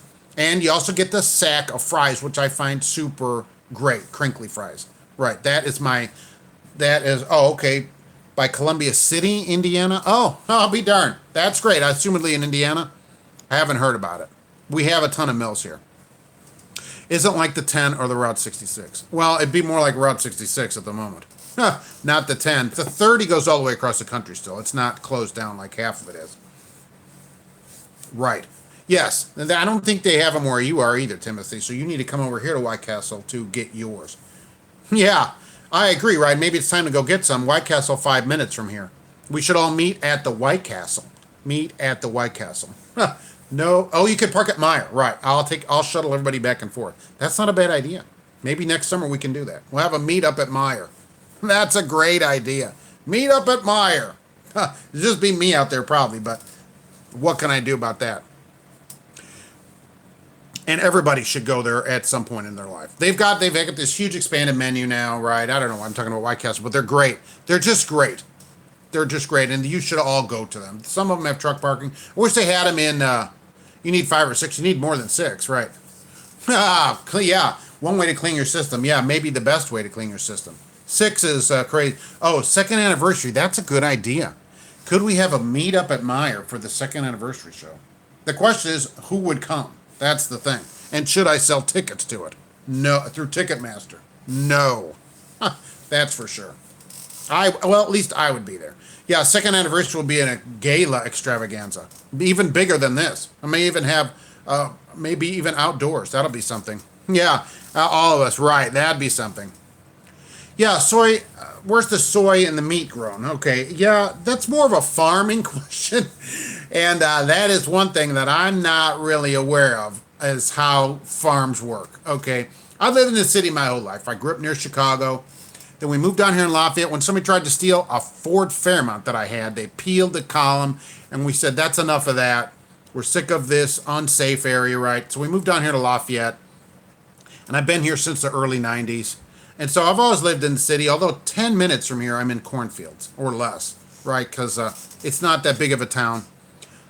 But how soybeans and stuff grow, I have no idea, right? I assume you just, the soybean ferry comes, and then they make soybeans. I don't know. I don't know how it gets from there to where it goes, but I'm very thankful that there are farmers doing it, because if it wasn't for me, I have no idea. You'll come from Wisconsin, I can meet you halfway. We can have some cheese curds up there. That'd be even better. We can maybe meet up at the Truck and Jamboree. That's not a bad idea. I will consider that. Right. The Truck and Jamboree's in July at Walcott, Iowa. From clay type earth. Yeah. Okay. Well, you may know more about growing soybeans than me. That's for sure. This has gone off into soybean land, and there is probably a channel that knows about soybeans, but it's certainly not me. I don't know anything about it. Other than I see them at the store. You can broil them in the oven or something and crunch them. I don't know. I don't know anything more about them. Yeah, soybeans, not my thing. Believe me, anything you want to know is on there, and there's somebody that knows about about beans. Yeah, look, when you're over there, what's the time over there in Europe anyway? Oh, yeah? Look, I try to keep it kid-friendly. I don't know how many kids enjoy watching things about truck drivers, that's for sure. But, if there's something, kids driving, there's a ton of people that write in the comments too, tell your kids not to drive. Why would you say that, right? We need drivers too. Not everybody in their life is going to go be a doctor or, everybody else pushes their kids to college, and I don't really agree with that, right? Doctor, going to college, that's not for everybody, right? Sitting in class like that, that's not for me. I don't like sitting in meetings, safety meetings, because, for a couple of hours, other than when I get to speak, that's it. But, so sitting in 4 years of class, what to go get, work in some cubicle, and have some boss tell you, oh, you have to ask me before you go to the bathroom. That's no kind of life. That isn't any good. Here, you're do whatever you want. It's a great career, basically. Your day is your day. You have to get work done, obviously, right? You have to be self-motivated, right? So that the boss doesn't need to follow you. Like yesterday, when I worked yesterday, they told me about that during the week. It's closed. I go over there, it's closed. The gate's closed. I have a remote to open the gate. That's it. I have to go in there, get my truck, and go to work myself. They just assume I'm going to do the job on Saturday and be done with it. They don't come back in until Monday where I am here. So absolutely, right? It's a great career if you're self-motivated, want to make good money, and I think it's interesting. Yeah, okay, yeah, right. Still, even for the rookies, right? It's still a good career. You do have to be a self-starter. That's absolutely right, Jay. There's a lot of people that if you can't get yourself out of bed in the morning, you can't set an alarm and go to work without somebody holding your hand, then that might not be the job. Maybe you want to sit in an office where somebody tells you, okay, you can go to the bathroom at 10 and at 12, you can go 12, you take a 30-minute break. Nobody, I don't like that. That's not for me, somebody watching over me. But you got to be able to come in. You got to be able to come in. They like the spanky guy in trance. Yes. Well, good. I'm glad. How old are these kids anyway? Yeah. How old are these kids watching? I'm amazed that kids would watch me. I'm amazed that anybody watches me, much less kids. So that's really good. I'm always grateful and humble about it, and I don't say that enough. 21, 18, and 16. Oh, great. Oh, good. The 21-year-old can go driving right now. That's when I went to truck school, right? I had not quite turned 21. It was right on the cusp, right? And went in, because I'd be 21 after the school graduated. So that's when I went. I've been driving my whole life. And it's always been a good career. No matter if the economy is up, the economy is down, it doesn't matter, right? There's always stuff that has to be moved around, like food has to be moved around. And look, let's be honest about it. If the food's moved around, toilet paper is being moved around, right? Because it got to go in, it got to come out. That's what I say. So I said that since I see the kids are older. But look, so it always has to be moved. There's always things that need to be moved around. And I thought it was interesting because I've learned a lot of stuff about the whole country and the economy that I would never have learned, right? I went to Wisconsin one time and picked up these gigantic wheels of cheese. I saw on the thing it's 6 cheese wheels. I thought, I'm thinking the store, they're, $20. No, they're 6,500 pounds apiece. And they were going, I don't remember where they're going, Iowa or somewhere. And I'm like, well, what the heck do they do with these huge wheels of cheese? He goes, oh, they make shredded cheese out of them. I'm like, oh, and then, I just found that fascinating. Everything you pick up, well, I asked, well, what do they do with this? What happens? What is the end product? How am I a part of this? So now I know when I go buy a bag of cheese, not today, I haven't hauled cheese for a while, but that cheese, I might have hauled that cheese. I had a part of that. All drivers have a part in the whole economy. Drivers always think they're not appreciated or whatever. But really, look, we have a part in the entire economy. Everything that's around, every driver watching knows this, right? But really, you got to really think about that and internalize that. That's why trucking is such a great job. No matter what it is, you might have had something to do with it. You might have done something. That bag of cheese I bought a few weeks later might have been a cheese I hauled. That's fascinating. I think that's super interesting. Okay, I got to get back. I got to look at these, right? What's wrong with the half-hour break? Okay, the 30-minute break, I just didn't like it. I don't like that they limit right in 8 hours. I got to stop for 30 minutes. And look, and I'm a huge electronic log fan, right? As everybody knows on here, and because I get a lot of grief about it. But the 30-minute break just doesn't seem like a good idea. Some days I can just drive all day. I don't need a 30-minute break, right? Here they're dictating. It's almost like a cubicle, and I'm almost with the anti-ELD people on this one, where they're just dictating too much of it. They're not letting me decide my day, right? I get it that the day is so long, but why do I have to stop right here and don't have to sit there for 30 minutes? What if I don't need to sit for 30 minutes? What if I walk in and come out, then I have to just sit in my truck like this? That's an actual dramatical representation of what I do. and for the rest of the 30 minutes. Right. I want to do it when I want to do it. And so, I'm not going to be in the truck driving 11 hours. I'm going to stop somewhere and get something to eat or whatever. But, that should be up to me. Maybe somebody could drive 20 hours, maybe, or 10 straight hours or whatever. Not me, but I'm going to stop, but I want to stop when I want to stop. And what if I'm at a place and I'm back out in 15 minutes, right? Timothy is having a satellite problem. Well, you're a long way away, so that's half the problem, right? Okay. Yeah, it's crazy. Yeah, you want to take a break when you want. And I appreciate that you have a respect for truck drivers. Me too, right? And so, because everything that you see is hauled around somehow on a truck, right? I can't think of a product, I've had all kinds, like everybody, right? I'm not saying like I'm different than other drivers, just I've driven a long time, so I've hauled a lot of stuff, right? Okay, one interesting story. The place I went that's the most secure place, I think this is super interesting, that I went to is, of course, Fort Knox. No, I've never been to Fort Knox. The place I went that was the most secure was Similac. Similac baby formula. That is probably the highest security place I ever went in. And I worked for Baxter Pharmaceuticals hauling drugs around on a double reefer trailer. So that if one reefer went out, the other one started and an alarm went on. Okay, and that place was not as secure as Similac. That baby formula. A trailer of baby formula can be close to $1 million retail. And they were all about security. They had this massive lock system, cable lock thing that went in between the doors. They watched you. You were gated in. The most secure place, baby formula. Because anybody that's priced it knows why it costs so much. And they were all about security. I thought that was fascinating. But then I had a part in baby formula, which I also thought was interesting. But you can do all of that driving. Oh, okay, our dinner choices are not great on the road. Okay, so look, that's true. But there's stores like Meijer and some Walmarts let you park there. And a lot of trucks now come with refrigerators, or you get that little cooler thing that plugs in. So you can take that kind of food with you. So if you'll do that, take some better food with you and get out and walk every day, right? You don't have to die in your early 50s, which is a disappointing fact of life for road drivers that start driving early. They don't make it past their early 50s. Their average is really low. That's why for drivers, life insurance is really expensive. And so is disability insurance. If you go to buy it on the open market, it costs a lot because drivers don't make it.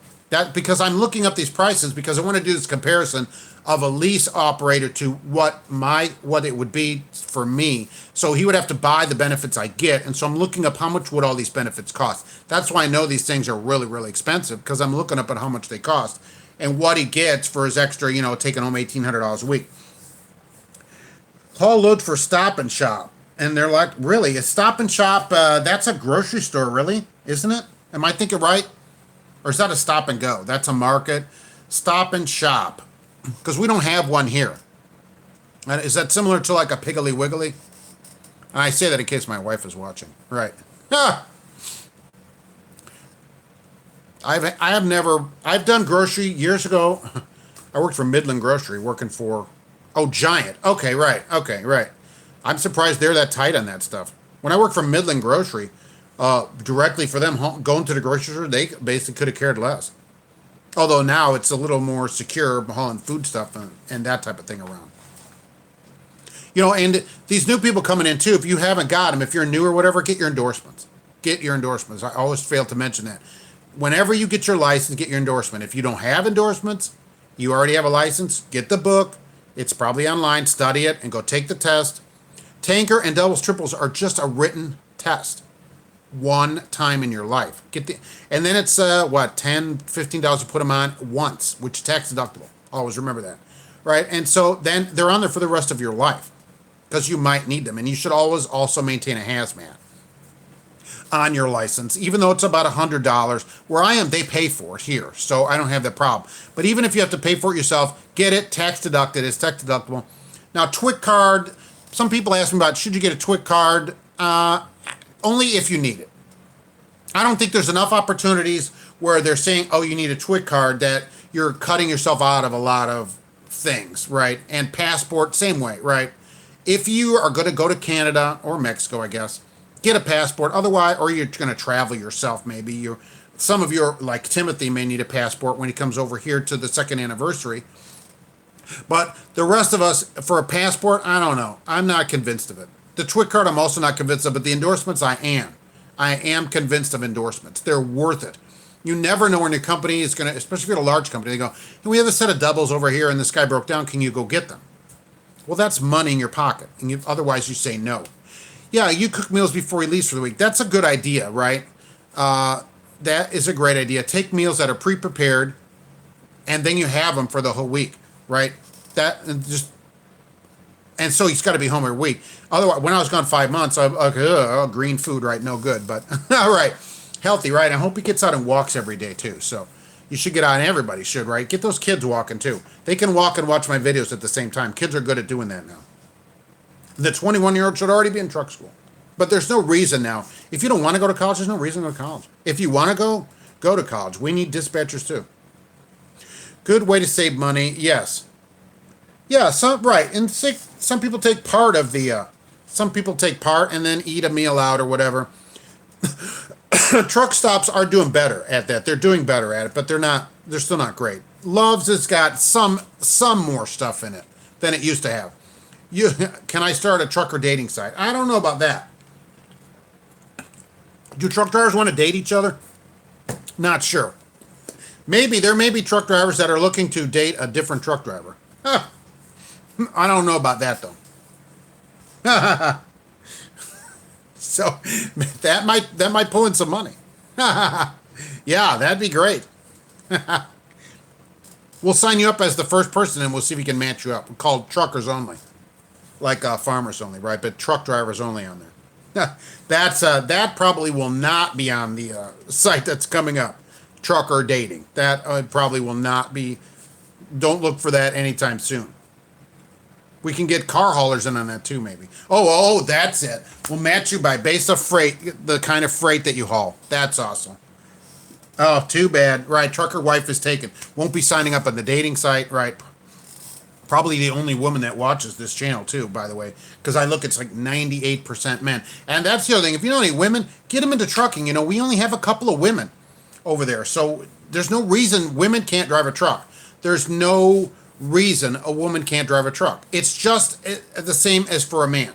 It's not a physical thing. There's really no physical impediment to doing it. All of our trailers now have a button to slide to tandems, right? And I think all of them now, we have a button on the dash to unlock the fifth wheel. So it's not a physical thing anymore, okay? So there's no reason that women can't drive. I wish there were more women driving. There's so many women in the country and we need drivers. And, I'm always disappointed. And I have some nieces, too, that don't do it, that work at a gas station or whatever. And so I wish they would do it, and they just don't. And it's just not presented to women as an opportunity, but it really is. It's a great way for somebody to take care of their family, no matter, if they're a man or a woman. There are some out there, right. There are not many women that the guys are mean to women on CB. Yeah, the guys are mean to women. It is a problem. Look. I totally agree with you. For women to come in, right, the job itself can be done easily by a woman. The women are not treated well, and that is our fault. Why are we not treating women well? These are somebody's wife, somebody's mother, somebody's daughter. Come on, people. Come on. So maybe a woman could come in and get a dedicated route where she only goes to the same places. There's a lot of that out there. I just think it's a good opportunity. People don't have to work, women or anybody really, at a low-paying job anymore when truck driving is so easy to get. It's so easily accessible. It doesn't really cost anything to become a driver now. And so I think that, for anybody who needs to take care of their family, it's a great job. Although I'm probably preaching mostly to the crowd. Yeah, okay, you still have to release your fifth wheel, but the tandem sliding, right. Right, I agree. And you're going to get an automatic fifth wheel release too.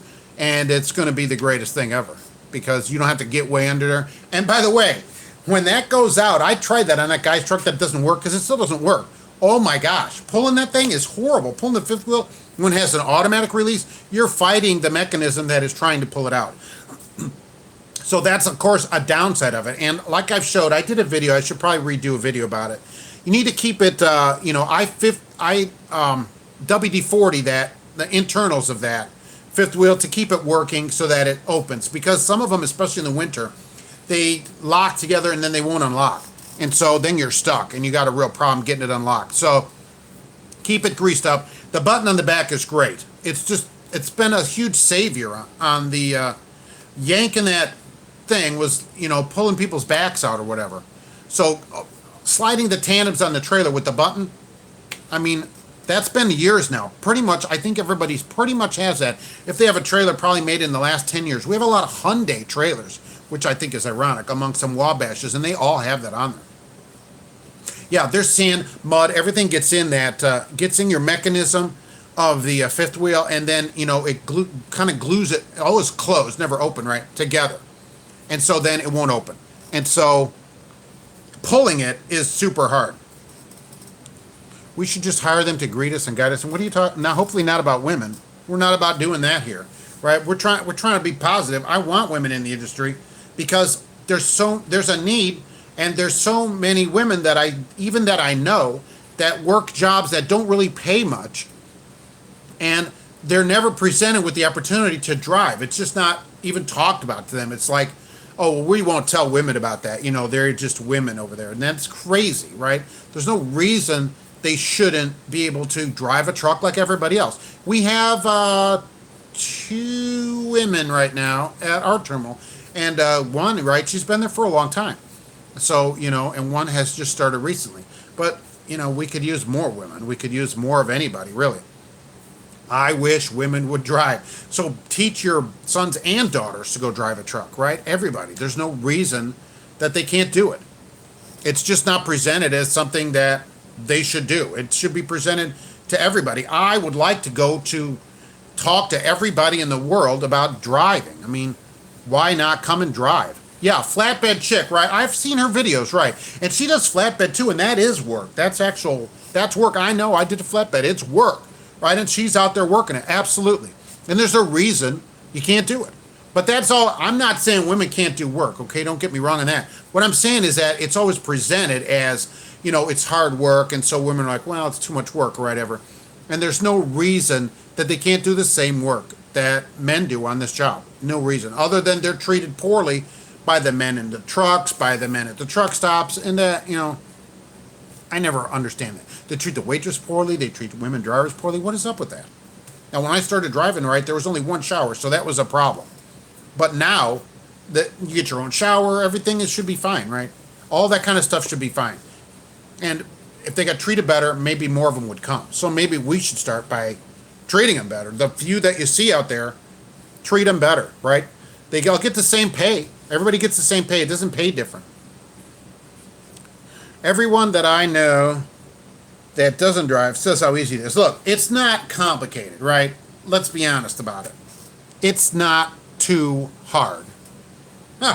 It's not too hard. It's not a super complicated thing. If you understand a little math, you can back up. If you can open doors, if you can get yourself out of bed in the morning, if you can follow a map, if you can find where you're going, listen to directions, and take a little direction as you're learning. It's not super complicated, and no technology, because there's only going to get more of it. So you need to keep up with technology so you can stay up on electronic logs and whatever else is coming down the road, because we would have never thought about this 10 years ago. Oh, there's going to be a display in the truck with your logbook, right? Nobody would have ever thought about that because the phone was 4 feet long at that point. So, there's no reason about that. But look, right. Okay, right. Look, so really, how hard is it? The time away from home is probably the hardest part, but there's choices, right? There's the cement truck. They're home every day, right? You can be home daily. You can be gone overnight. I've seen home every other day. Hogan runs a lot of ads. It says home daily and home every other day. They're running a $950 a week ad for a straight truck in Indianapolis, a B license, okay, which is not bad for a B truck, home every day. And they run a lot of ads like that. You can be home every week. There's a lot of different ways to do it. The time is the problem on the road. That's probably the biggest impediment. But the job itself is not super complicated, is it? Is somebody going to tell me it's really, really hard? It really, really isn't. It takes some years to get really good at it because it's just practice and muscle memory. But learning it, that's why the truck schools are a few weeks. They only send you with a trainer for a while now. It's not super hard. It's super easy, easy money. Yeah, we'll give it medium on that and good money. Actually, excellent money. Yeah, Timothy's having satellite problems because he's living on the other side of the planet. He's my farthest away viewer for sure. Right, it's on what you put into it. Look, if you put the time in to learn the technology, to learn backing, to practice, really take it in, okay, you can do it. There's no reason you can't do it. Whoever's watching, if you don't have a license, you can do it. And if you're driving, you already know you can do it, right? But women, men, anybody, you can all do it. It's not super hard. Then the flatbed is harder, and that's a great challenge. I always encourage people to go into flatbedding because it's a good challenge, especially early, because you got to look at a load and figure out, how do I keep that load sitting on there? Just like that. So it's a challenge when you get 3 different things and you have to figure out how to put them down, hold them. That is a great challenge. How is this going to stay? How do I put it chained? Where am I going to strap this? And plus, now you have to have 1.5 times the weight as for strapping and chaining held down. So there's rules on it that weren't before. And then tarping it, hiking the tarp up there and everything. It's a good challenge. It's a good mental challenge. Okay, it's not a job, it's a lifestyle. Well, I did a video about that, and I'm kind of up in the air about that, right? For me, right, I think it's a job. I'm on the other side of it. I think it's a great job. But outside, which I asked in my video, I don't live the trucking lifestyle, right? Outside of trucking, I don't walk around with a chain wallet or whatever it is, outside and have a Trans Am outside of trucking. So to me, it's just a job.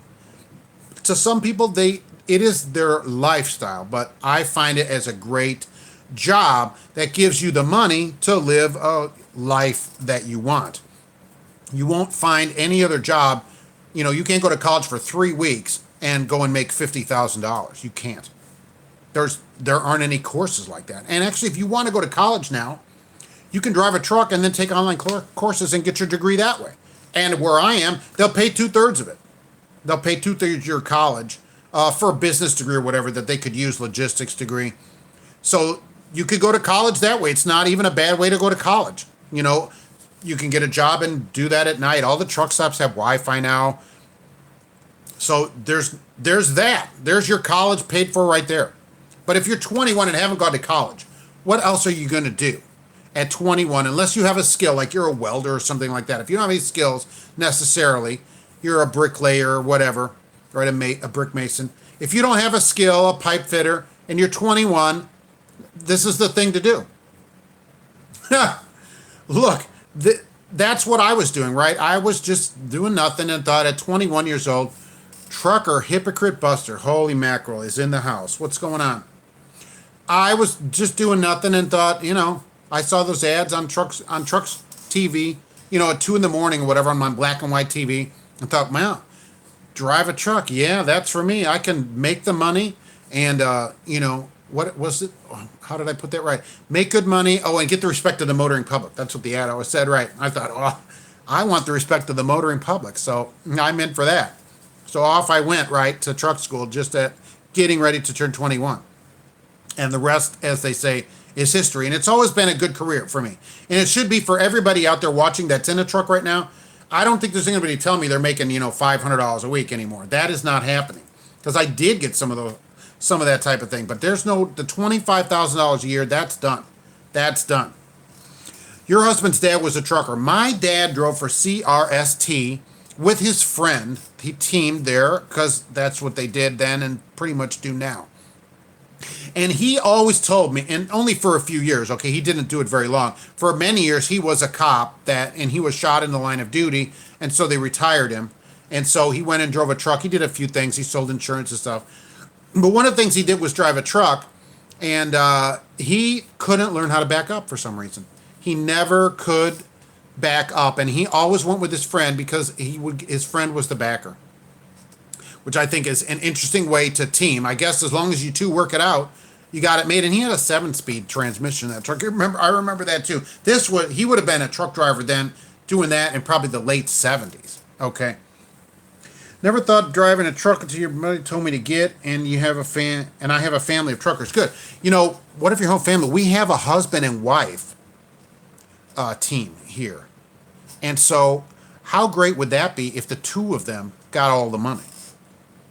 I mean, imagine that.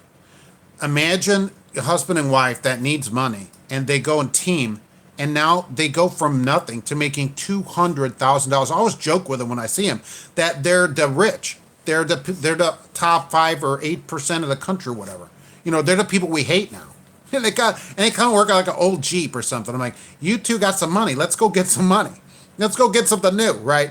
You two are the people we hate. They're the ones that we don't like. So, but they're making, 200 grand into one house. Not bad. And that's what you can do in driving. Good luck doing that in college, okay? That is not going to happen. But that is possible in trucking. Will it be for everybody? No, because they make sacrifices. They're gone, okay, all week. That is a sacrifice, but you don't have to do it that long to make money. In 5 years, they'll make $1 million. That is life-changing money. You're not going to get that in a cubicle with somebody telling you what time you can go to the bathroom. You have to go ask permission before. Can I leave 10 minutes early? I need permission to go to the bathroom. Right? That doesn't happen in trucking, and not at any $200,000. Yeah, the economy's booming. The money in teaming is always really good though, because it's really, really hard to find teams, I think. Yeah. Well, got my license. Yeah, basic license. Okay, so telling you about trucking, you thought about it. Well, the question is, what are you waiting for? Yeah, you were in college and leaving into a career. Okay, the thing is, it depends. Do you want to do what you were in college for? Okay, because you should do something that you enjoy. I always talk about my stepfather who, for his whole life, he worked at the steel mills because we lived up in Lansing, Illinois at that time. And he hated it every day. And I always thought that was stupid. You shouldn't, if you don't like what you're doing, you need to go find something else to do. You really do. So if you like what you're doing in college, do that. Do that. But if you don't, go do something else. And if you're waiting to go drive, there's no better time than right now. No matter what you're going to do, okay? Go do it. You don't know how many more days you have. So the question I have, I guess, as like a motivational thing or whatever, what are you waiting for? There's no time like right now. Make a decision, make some calls, and go do it. If you're going to do the college, then do 100% of that. If you're going to go drive, do 100% of that. Whatever it is, do it. Get in it. But right now, if you want to make some money, trucking is the way to go.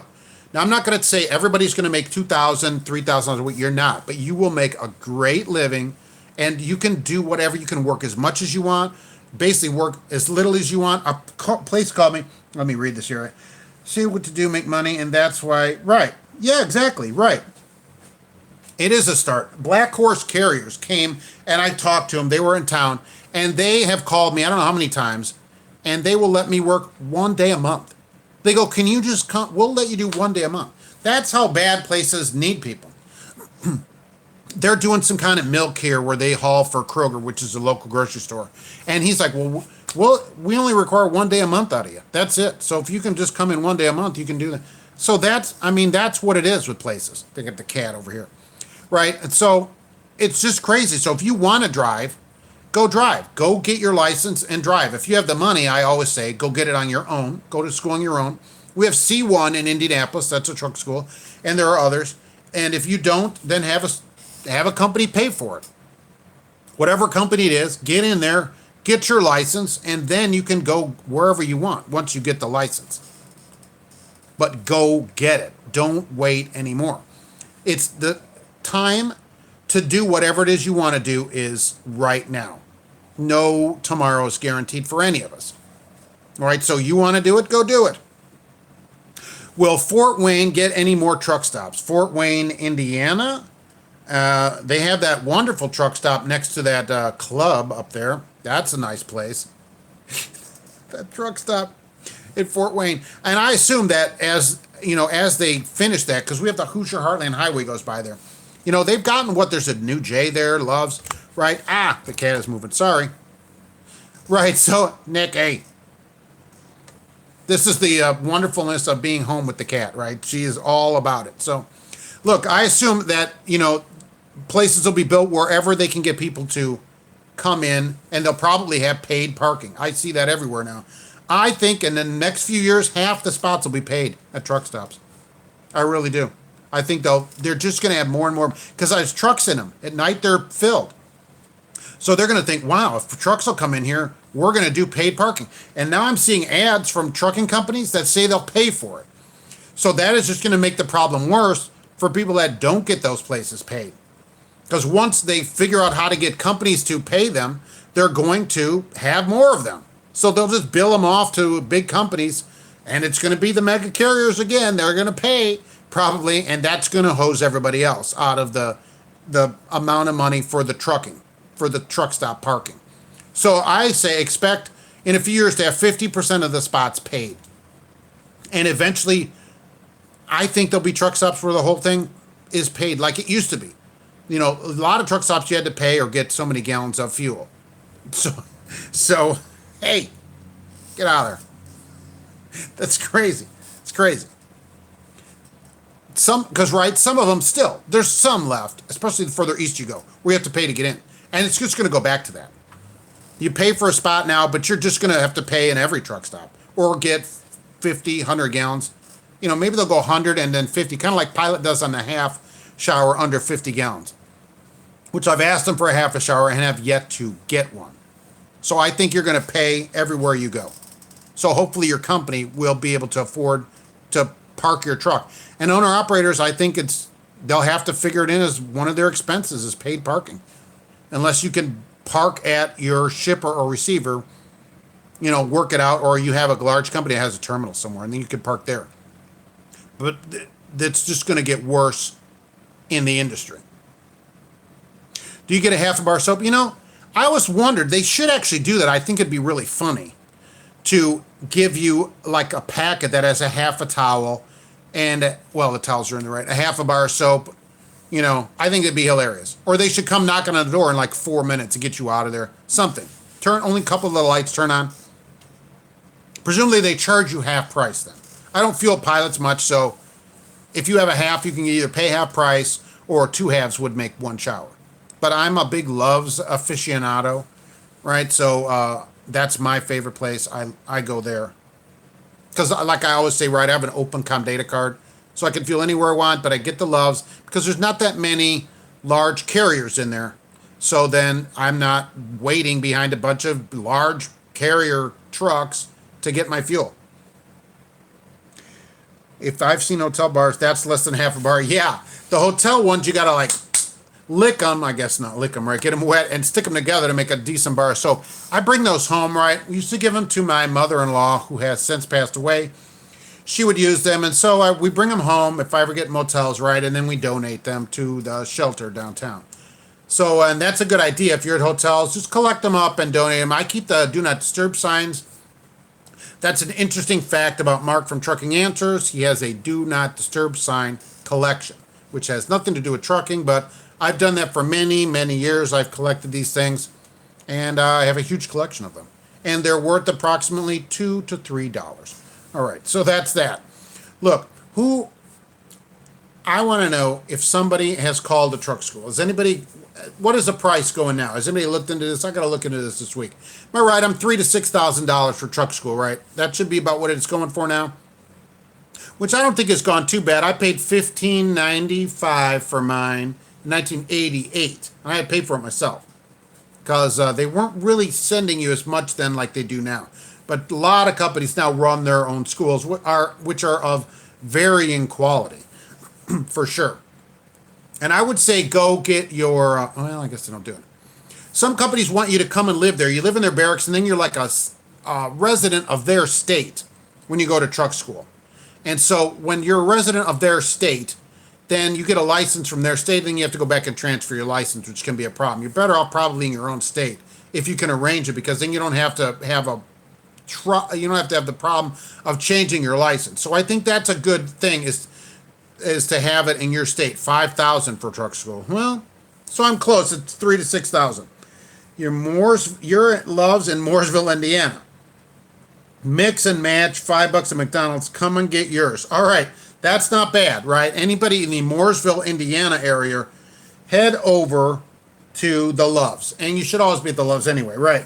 And a lot of companies do pay it for 1 year. You should try for the shortest commitment you can, because you don't want to be locked into that. But remember, you can quit. You may have to pay it back, but you can quit if it's intolerable. Now try to stick it out or whatever, and it may turn out to be the company you stay at. But if it's intolerable, you can quit. They can't make you work there. They don't own you.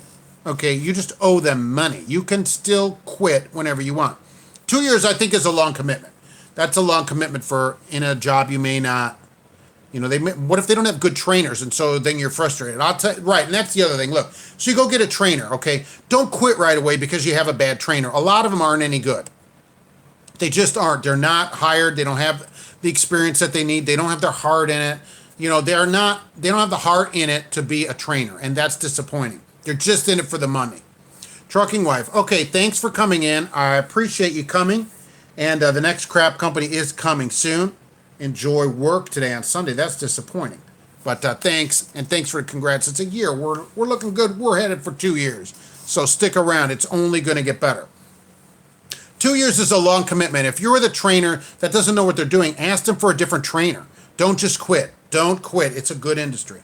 You just have a bad trainer. It's going to be very frustrating to start with. There's a lot of stuff to learn to get you kind of up to speed to where you need to be.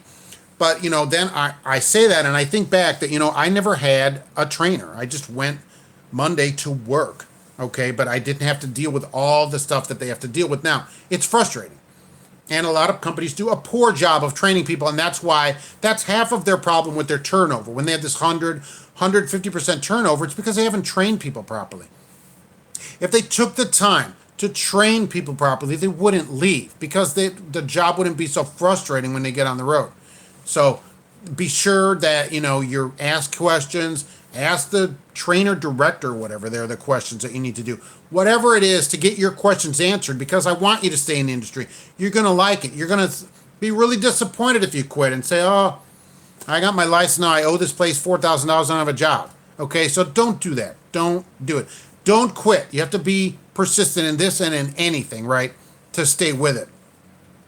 If places were honest about the job, yes, you're going to be gone, especially as a student.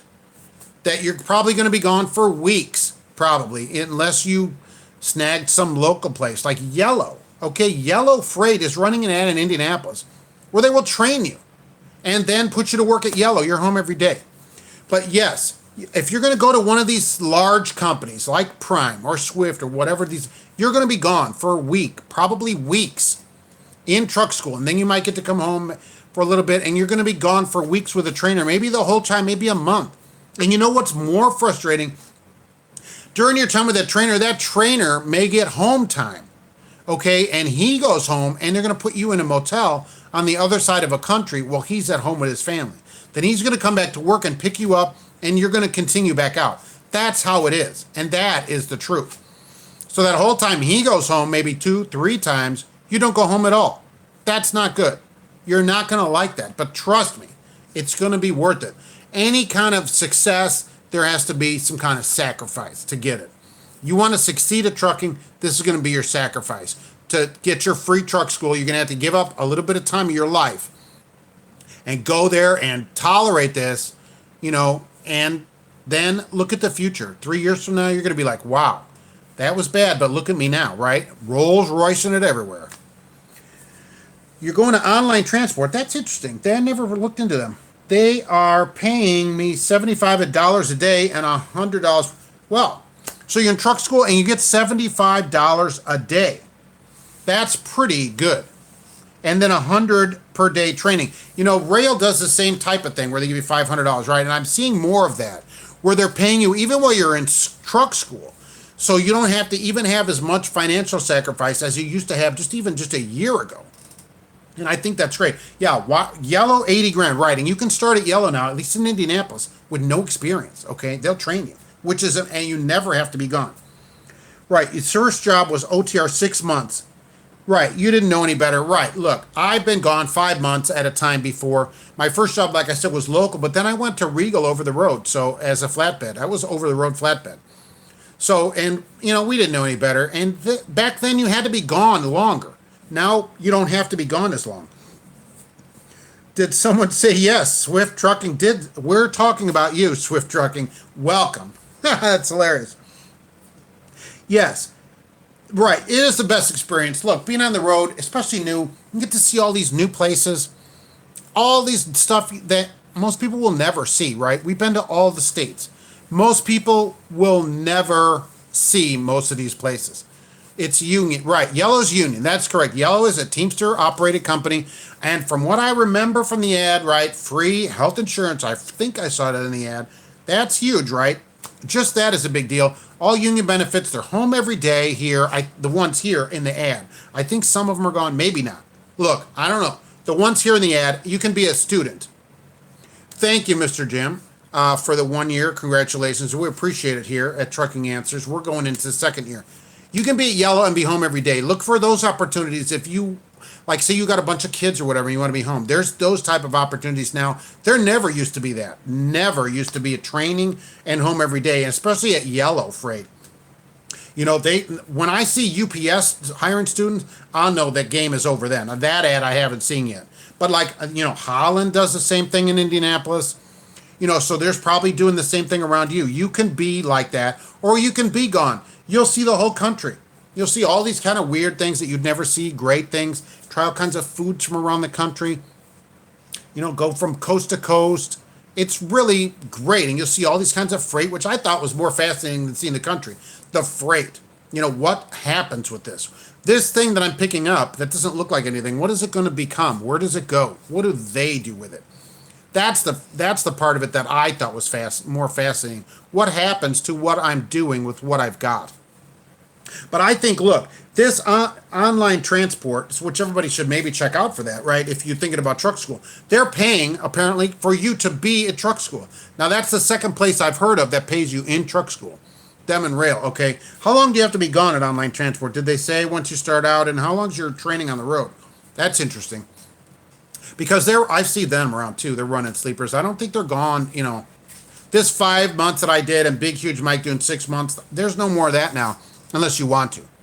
Although you may stay a month with a trainer at some of these companies because I've heard it. And the trainer goes home and you go to motel. Now that's got to be frustrating. When he's like, I'm going to go see my family, and you're going to the Best Western. So that has got to be frustrating. But look, you're going to have to sacrifice. You're getting that free seat out. It's $5,000. According to this, right, $5,000 of value. So you're going to give up a month of your, a few months of your time, right, for $5,000. You can look at it that way. Over a year, that's like $100 a week you're giving up. A bargain. Look how much Purdue. I'm right here at Purdue. Purdue's super expensive compared to that, and it's not that expensive of a school. And those people will someday be my dispatcher, making, probably a half or a third of what I make. Some 25-year-old in there. Oh, Mark, what's going on today? We got this load. Where are you going? Right. Oh, yeah, okay, whatever. Some kid over there who went to Purdue, because that's how they hire all the dispatchers. A lot of them come out of college here. Yeah, people, a small investment for a life-changing situation. The people don't want to do it, but a lot of times they don't tell you, and they should say, oh, expect to be gone, right? They should make a bigger deal about it, that you're going to be gone for weeks at a time. And so are you ready for that? Maybe before even truck school, when they talk to people, expect to be gone. Expect for it to be frustrating. Expect your trainer to not shower for 4 days. Expect problems. And you're just going to have to tolerate some of those problems if you want to get your license. Now, I know there's government grants too. Some of these truck schools say, come in and check for government grants. I don't know. Maybe that's a better way to go than having a school pay for it, but you're paying that back, right? So, but if the school does it, you're going to give up a year and pay, then it's free if the company does it. If you get a grant, you're going to pay it back. Depends how you want to go on it. If you have the money, always. I know not all truckers are stinky. I'm just saying that. Some of us shower, right? Most drivers smell pretty good. It's rare that you get one that smells bad. I get it, right? I know that. We're all showering out there, especially today. people should be out showering on Sunday and like every day, right? Which I've said before, right? But right, okay, yes, okay. So that small investment, right, can change your life, and it will change your life. You got a family to support? Why aren't you driving? That's what I tell people. The guy with the sign, why aren't you driving? I tell everybody, why aren't you driving? People at the gas station, why aren't you driving? Right? Everybody you know, go drive right now. Is it 60? I got to look at my receipt. 60 gallons for shower? No way. Loves 50 gallons. Loves 50 gallons. And half a shower under that. I can still take my half a shower. And every other day I'm clean then because I get a half a wash each side. And if it's raining out, there's your other shower. But yeah, right. Go get everybody in, especially women. Get them in. The industry, they're super ready to hire women. I mean, the company would love it because it helps their numbers and all that. So, and if that's how you got to get in, do it, right? Say, I'm a woman, I want to drive, right? And they're like, come on in. But then women have this problem with the trainers, too. They don't have that many women trainers because there's hardly any women drivers. It's just a mess all the way around. So get them in here, right? So, as of 1:50 p.m., right? So I'm going to wrap up here, I guess. I want to thank everybody for coming in on the 1 year.